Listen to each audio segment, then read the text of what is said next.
So that means this truck has burned 80 gallons of fuel, and I've only done about 200 miles today. That is nowhere near 6.7 miles to the gallon. So you do the math on that. But the reason I made this video is because this is why you don't buy a brand new truck unless you have the money to deal with the ups and downs of the beginning time when you're breaking it in. Because when you break a truck in, it takes a long time before you get to the point where it's starting to get miles. This is not accurate. Okay, this is all this dash shit and this too, the current mileage. None of this stuff is accurate. Okay, you gotta do this shit by hand, or you can use the ECM, right? And you know, when you go buy a truck, you should be looking for information. They should give you a track record of the mileage, the maintenance. If you're buying a used truck, if you're gonna buy new, you gotta remember this truck is probably getting closer. I ain't did the math on it yet, but it's probably getting closer to 5.5.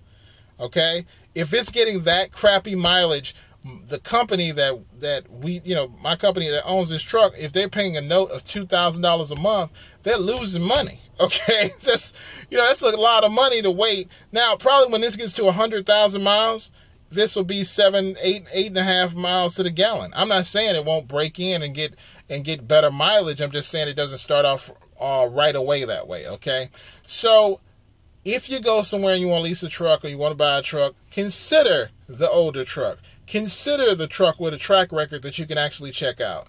Because this, I mean, if you know, can you imagine paying, you know, if I fuel up here, it's probably going to cost me, I don't know, maybe $200 to fill up completely, maybe $200 or $300 to fill up completely, and then I'm making crappy mileage too.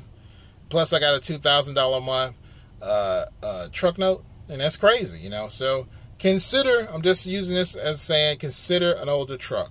That way you have a proven track record, and you can look at it and think about, you know, buying that vehicle.